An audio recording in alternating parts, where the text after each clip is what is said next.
Stop.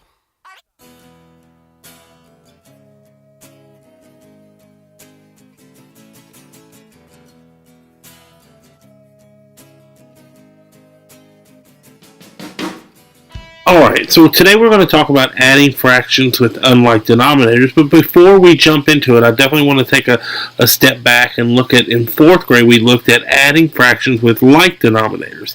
So you would see a number like, or a fraction like 1/4, and you would take 1/4, adding it to 1/4, which we see here visually and numerically.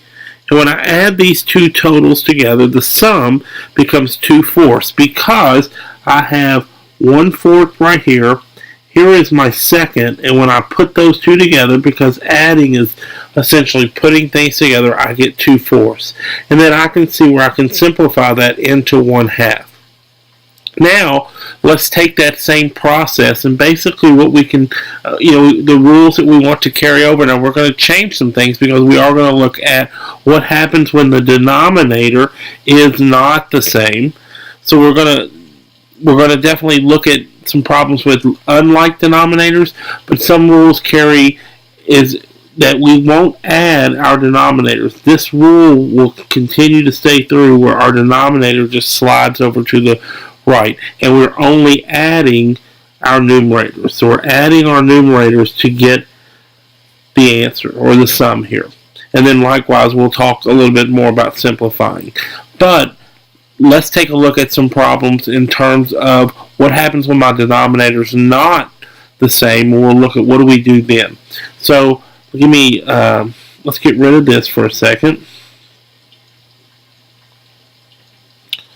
And let's start off with the problem, and we come across and let's say, well, what about 2/3 plus 1/4?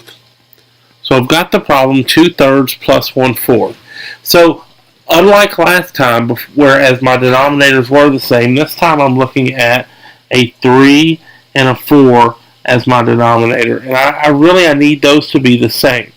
So the first thing I'm going to do is I'm going to step down and watch spatially. What I do is I'm going to come pretty far down to the left so that I stay out of the way, because what I'm about to do is I'm going to create some rows of work. My first row will be right here, and then I'm going to come down here and create a second row. So I'm going to have a lot of work right here. I want to stay out of the way. So I'm going to come down and I'm going to write my two denominators here, 3 and 4. Now in that space, what I'm going to do is I'm going to find what are the multiples of 3 and 4. And then at that point, I'm going to look for a common multiple. I'm going to look for the lowest common multiple, and that becomes my least common denominator. So this is essentially skip counting by that number. And I'm going to kind of write them out. 3, 6, 9, 12, 15, 18, 21, 24. I'm going to stop there because I know my basic facts, and I see a couple that could be. So I'm going to come down to 4. I'm going to do the exact same thing. Start with 4, 8, 12, and I see one. I see a common multiple, and that is actually the lowest common multiple. So I look at that, and that's how I come up with what is the lowest common denominator. The least common multiple led me to that point.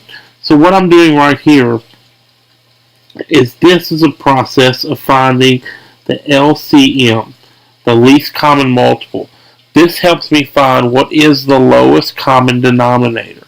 So then I'm going to come back up here, and in that second row, I'm going to draw my lines of my fraction, and I'm going to write my 12 here. Because the 12, now I have a like denominator. But what I'm creating here in each row, and I'm going to, just for visual purposes, I want to draw a box around these.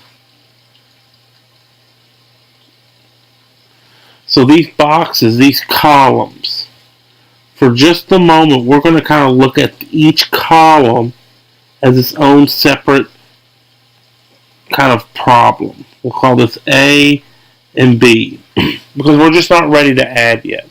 So what I want to do is say, well, 2/3, if I were to turn it into twelfths, what would be an equivalent fraction?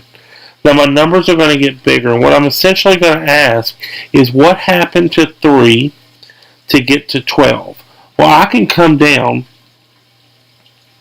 to where I skip counted, and I can count 1, 2, 3, 4.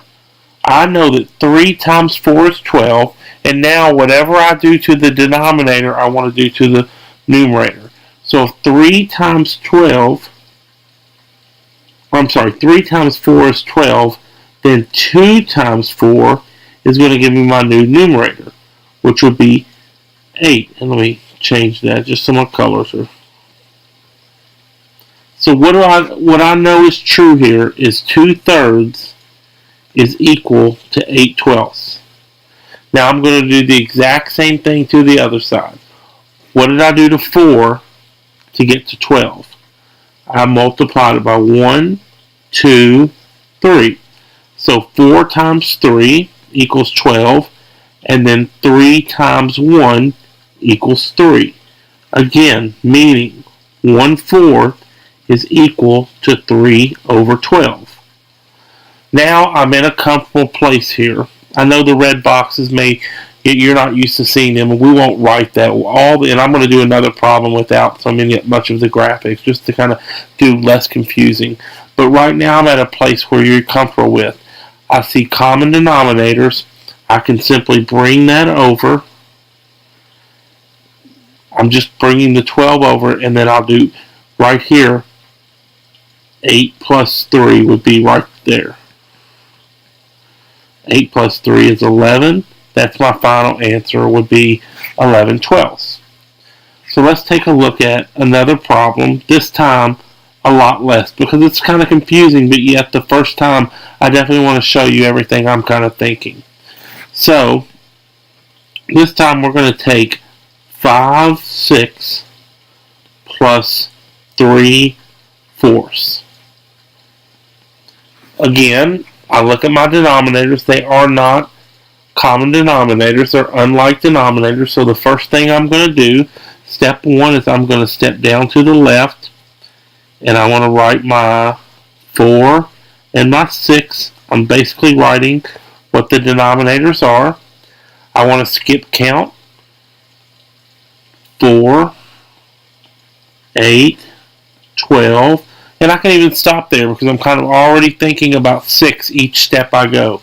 I know that 6 can be 6, 12, and then all of a sudden I've got that common denominator. Now within that process, I find my multiplier. I know what I'm going to multiply each side by simply by counting 1, 2, 3 on the side with the 4 as the denominator, and on the side with the 6 as the denominator, 1, 2. Then I come back up to my original problem. I know 12 is now my new denominator.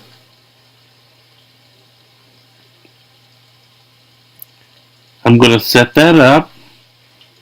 So I have a common denominator. Now I need to adjust the numerators. In order to create equivalent fractions, whatever I do to the bottom, I must do to the top. Now I know I'm not using proper terminology there, but that's just really an easy way to remember that. Whatever you do to the bottom, you must do to the top. In other words, whatever I do to my denominator, in order to keep it equivalent or equal, I must do to the numerator. When I look at my 6, I know that my multiplier was 2. 6 times 2 is 12, therefore 5 times 2 is 10. Going to my 4, I know my multiplier was multiplied by 3. I know that 4 times 3 is 12, therefore whatever I did to the denominator, I want to do to the numerator. 3 times 3 is 9. Again, if I were to look at those in columns, 5/6 is equal to 10/12, and 3/4 is equal to 9/12. But more importantly, I'm at a position where I have common denominators and I can add. So I'm going to go ahead and come across, and my 12 just comes over. 10 plus 9 is 19/12. Now I'm at a position where I do have an improper fraction. Not the worst thing, but we definitely want to express it as a mixed number. So what I want to do here, I want to bring into a notion that I know that numerator over denominator is equal to numerator divided by denominator, meaning how many groups of 12 can I get out of 19, which is essentially 19 divided by 12. We're putting division is putting things in groups, or it's repeated subtraction. So I subtract one group of 12 from 19, and that's really all I'm going to get. That becomes my whole number. My denominator does not change, and what was left over was 7, and that remains my part of a whole. So I know that 5 6 plus 3 fourths would equal 1 and 7 twelfths, and that's my final answer. So my biggest takeaway here would be just follow really the steps. And my steps are, the first step I did, step 1, is I stepped aside, and you want to find the least common multiple. And that will help give you that number right there. And really my goal there is, I did that through skip counting. And I know that's a little bit of a slang term. I'm finding multiples, but just skip count those numbers out, finding the common number. I can't stress basic facts there. Once you find that, then you're going to look at step 2 is really looking for that equivalent fraction. And the word equivalent, you got to think equal. Whatever I do to the top, I do to the bottom. From that point on, step 3, you're just going to add them. And then from there, I'll put add and simplify. And at that point, you're adding fractions with unlike denominators. So hopefully this helps and clears up any kind of misunderstanding. Good luck with your practice, and I'll talk to you next time. Thanks.